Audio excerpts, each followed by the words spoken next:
you can make multiple prints from an original. So usually with a plate like intaglio or something like that. So most of all of my work that I've done up until probably the last 5 years, I did monotypes.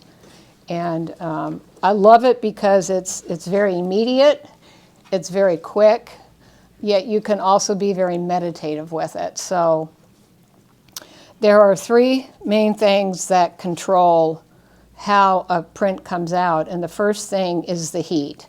So this is heated to like 185 degrees. In order to melt the wax, I make my own. This is called medium, and this is made up of beeswax, pharmaceutical beeswax, and Damar varnish, and its melting point is a little hotter.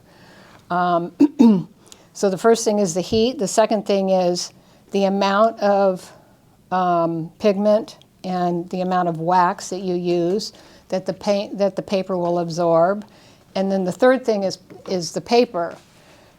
And most of the papers that I use are Japanese papers, and they're printmaking papers. So this is called masa. Masa means paper in Japanese, I guess. I'm not sure what it means. So I brought a couple different types. You know, this is obviously has embedded.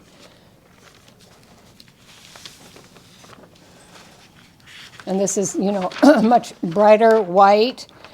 And that also has to do with the thickness of the paper. I didn't bring, and of course this is really bright white.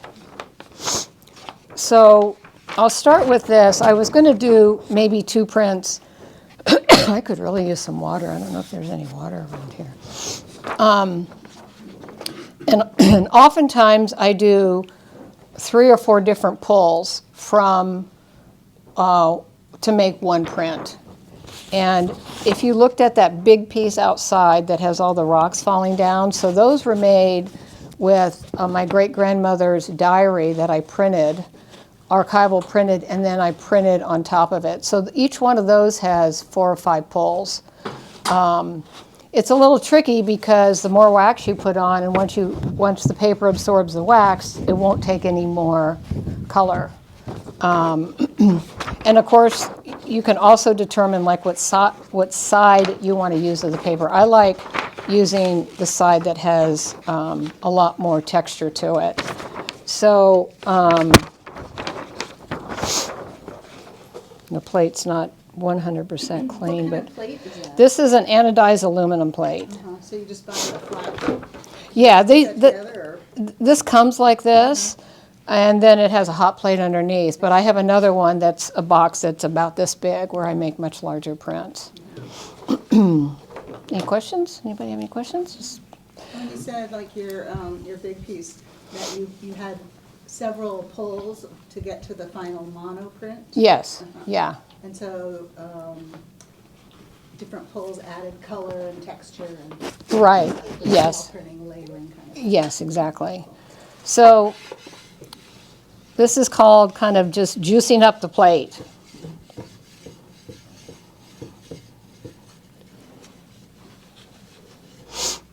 And I'm going to try, usually when I use this palette, I try to go all the way to the edge, and you actually get a really nice print mark. I think the large piece in there that's framed, with the black frame, actually you can see the print mark on that. And then I'm going to use just some stencils. These are ginkgo leaves that I cut out. And what's really beautiful about using these is that they build up a lot of wax. So later on I'm going to do one with rocks are one of my things, one of the metaphors I use in my work. And these have been used probably for 10 years, and they have all sorts of wax on them. And so the palette will pick up the patina of the wax, and it makes, you know, marks that you just could never get if you tried to plan that. So those are really wonderful. So I'm going to start with, this has a lot of graphite in it. And it's also very translucent. So I don't know if you can see the plate, but it's very translucent. And then, oh, thank you. So that stick, instead of pigment, it has graphite? Yeah, it has graphite in it too. And R&F Paints is one of the major manufacturers there back east, and all of their paints tell you, like this says opaque, and which I kind of don't agree with, because it's if you were just to use straight paint with a brush, it would be really dark. But here you can see that it's so, you know, making monotypes with wax is a lot of mark making. That's what's so cool about it, is you can use all different tools.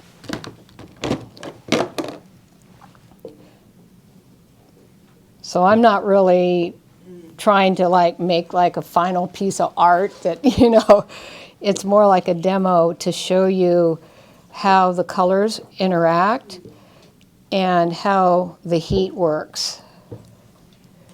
And this is one of my very favorite colors here, this green. I love this color. So you can, you know, you can splatter it. I have quite a bit of wax on here, medium, so I'm going to pick some of it up. So the green is just like one of those sticks melted down? Yes, yeah, yeah. Yeah, I have a lot of wax on here. She stopped. Did she stop? No. Taking a break. So then the thing that's bad about too much wax is just that it'll saturate the paper. And Yeah, and then it's kind of just like this big blob, you know. So you can, you know, do a lot of pickup. You know, this is similar to watercolor when you use, when you're dabbing, when you have too much, you know, water and pigment on a piece of watercolor, you can take a wet rag or something and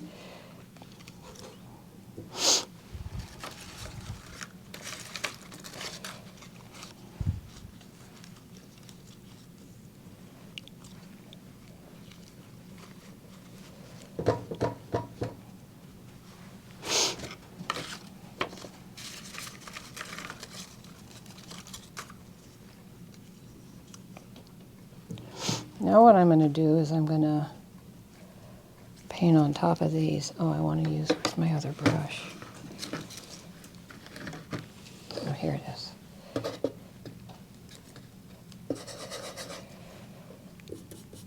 These are great. You get them at thrift stores. I have a whole bunch of them because they heat up very, very fast. The anodized aluminum takes a lot longer to heat up. And then I'm going to use a little bit of this, this blue. I have a blue brush, here it is. This is actually a Japanese indigo.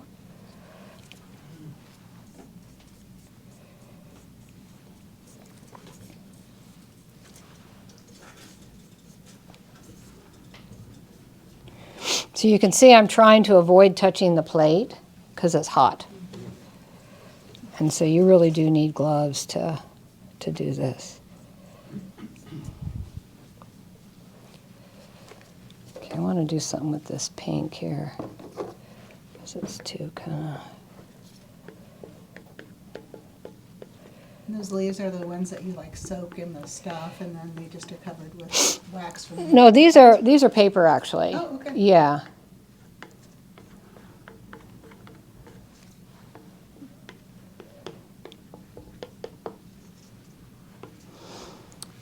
And then one thing I really like to do is I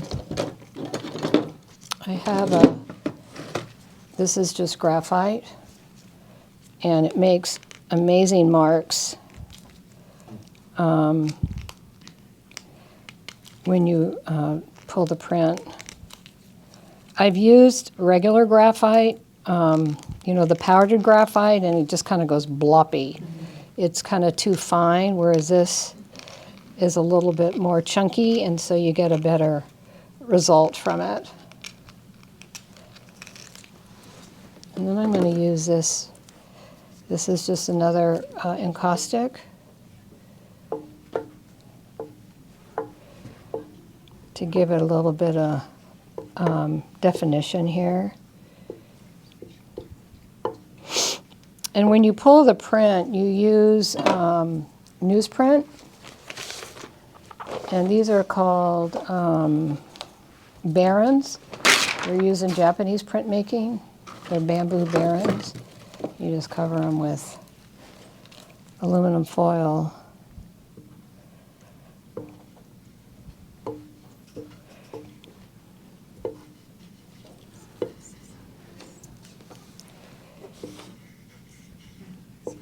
There's all sorts of tools you can use. These are silicone tools. There's baker's tools. These are bakers use these for dough and yeah. I'm not a baker, so you can tell. You can tell that they're used for something.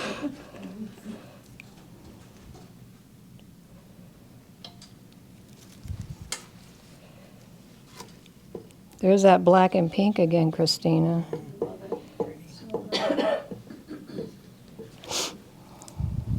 feel like I'm trying to see how you peel that off, like I'm trying to understand. Is it Well, it's going to happen just in a moment. What, Christina? I'm sorry, I was facetious. is it on a piece of paper? Yeah, here's my paper here. Yeah. Now on this, I'm just probably going to just do one pull because it's got a lot of wax on it. It's got a lot of stuff going on.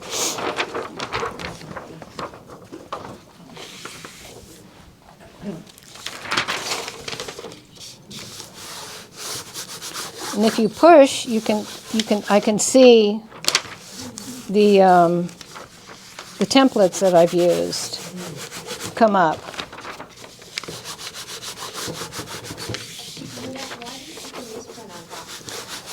Well, because this will actually leave a mark. Sometimes if I use like a Reeves BFK, a heavier paper,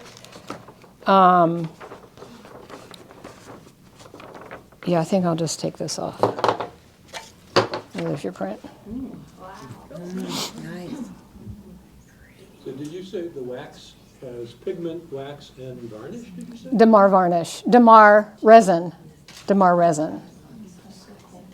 That's what binds it. Yeah, so that keeps, does it have to dry? Because the wax is going to be This is dry. You can pass it dry around. already. It's dry already. So could you conceivably take that paper? What, just hold on? You clean the plate afterwards? Yeah, I'll clean the plate. But what's really cool is you can do what is called a ghost print. Oh heck, let's just You use could also this. done the ghost print, like flipping that paper and doing it again, Yeah. something if you want. Well, that probably has a lot of wax on it, so I don't know if I would do that one again. But Would you layer over that too? not really. it depends. What you could do is you could draw on top of that. You could use indie ink on top of that. You could use pastel on top of that. The pieces that you have in the hall, it seems like the wax is much thicker because you carved into the wax in some instances. Oh, well, the paintings, yes. Those have like 10, 12 layers on them. So it's a conscious composition that you're building up to. Sometimes, yeah. I kind of know what the palette is and what the idea is and the concept behind it, but I often don't know like where, the painting kind of tells you where it's going to go. So this is, got some nice marks.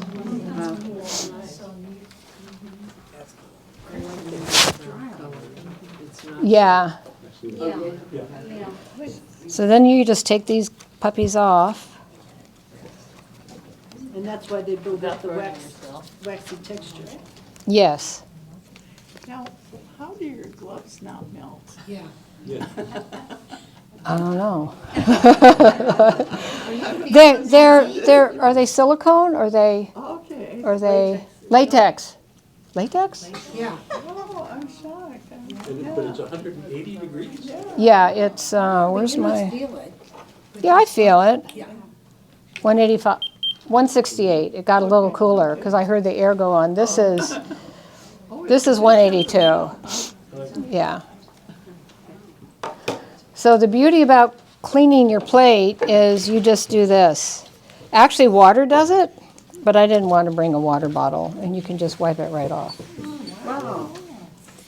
That's like the easiest cleanup I've ever seen. It's really, it's super, yeah.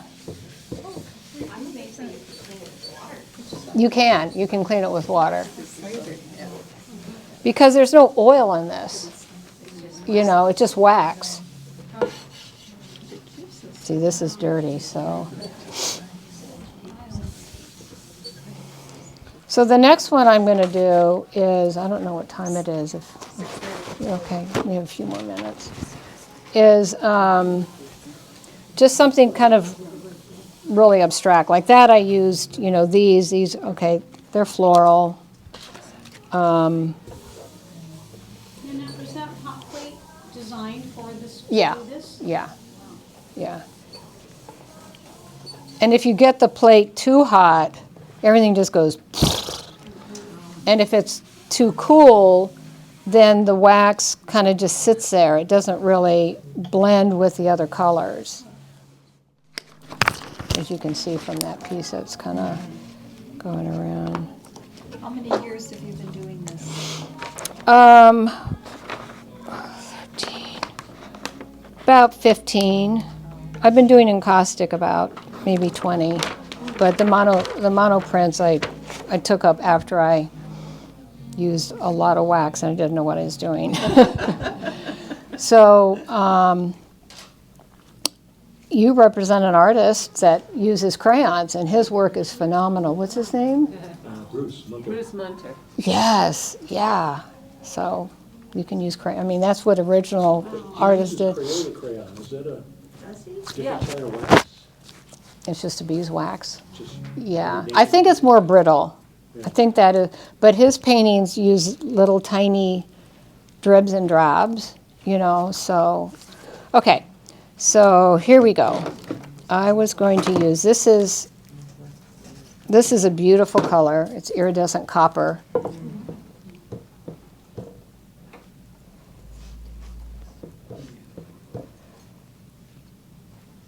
But then what I'm going to do is I'm just going to kind of do some, you know, some automatic drawing. You guys do that, draw with your other hand and just kind of not pay attention to what you're doing.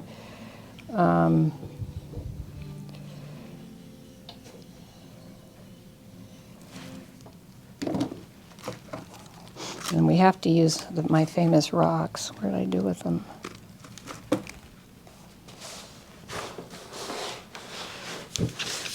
I want this to fall over. Just flip this over here. What did I do with them? The bin that you had your.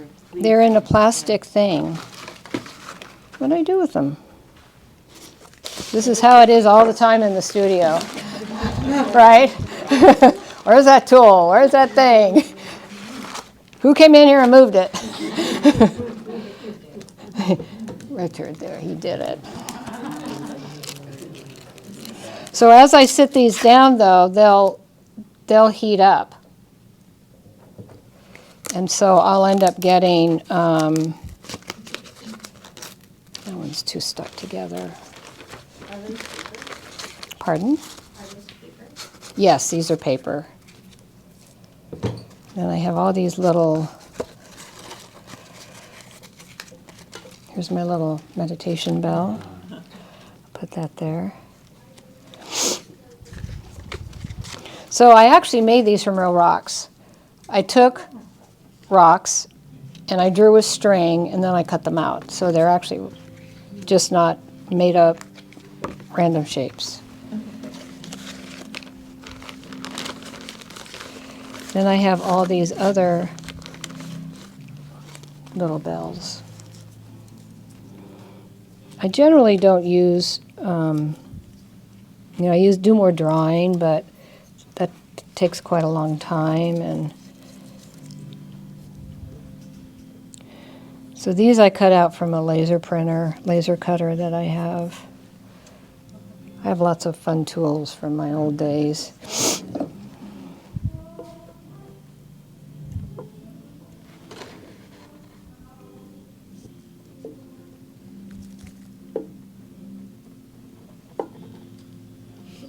Sometimes I'll have a heat gun, and I'll use a heat gun on this. I didn't bring it because it's just, didn't really need it. Does that spread the color? Yes. Oh, you mean the heat gun? Yeah. No, it would heat these up faster. Oh, I got you. But they're getting hot.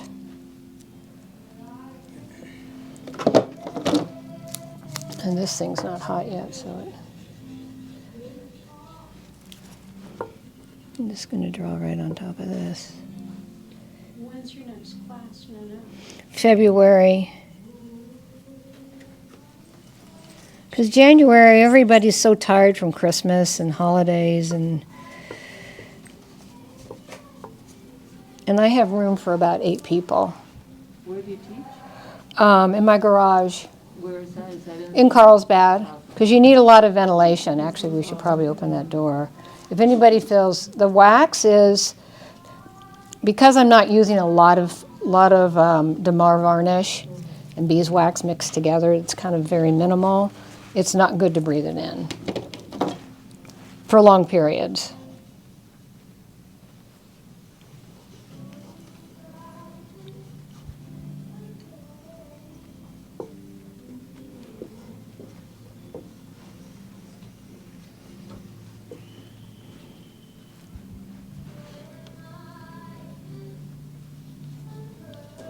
You can see it, how meditative it is. It's these are great tools for mark making.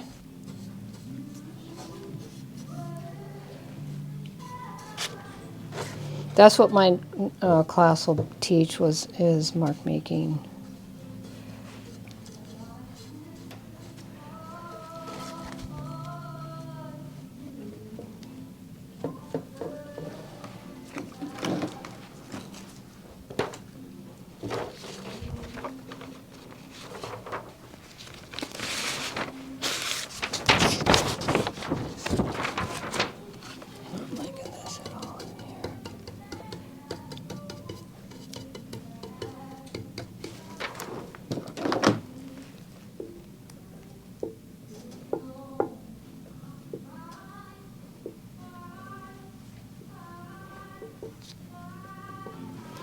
So it's not going to pick up the color obviously underneath those templates. That's like mass making, and then depending upon how much wax it picks up.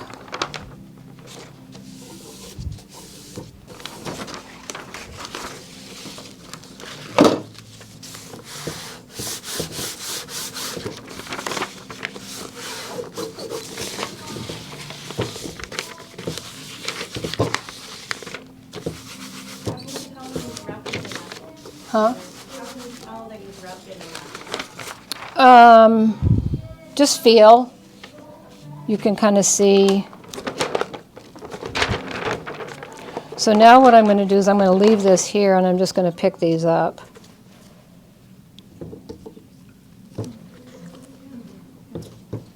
So see, you could see how the wax melted. And then I'll do another pull.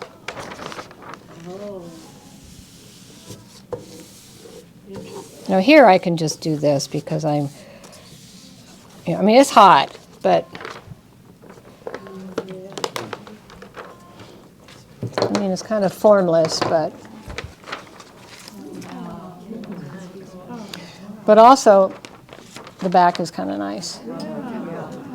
And if you hold it up to the light, see what it does when you hold it up to the light? When a lot of artists encaustic backlight stuff. So it's dry already. That's it. Thank you. Thanks, Tell us thanks. about your class today, Annette. Well, it's 2 days, 2 days? all day. Okay. It's on a Saturday. Oh, I have a little, February We 11th. passed them around. oh, okay. It's on Saturday and Sunday. Because I've had it before, Thursday, Friday, Saturday, and then people don't, because they're working or whatever, so I've kind of changed that up. And I have about 6 pallets. You know, if I have 8 people, I have to get a couple more pallets. And then I have a list that people need to bring some supplies. And I do like 4 different demos, depending upon what I'm trying to teach, and then they work. And then they make work.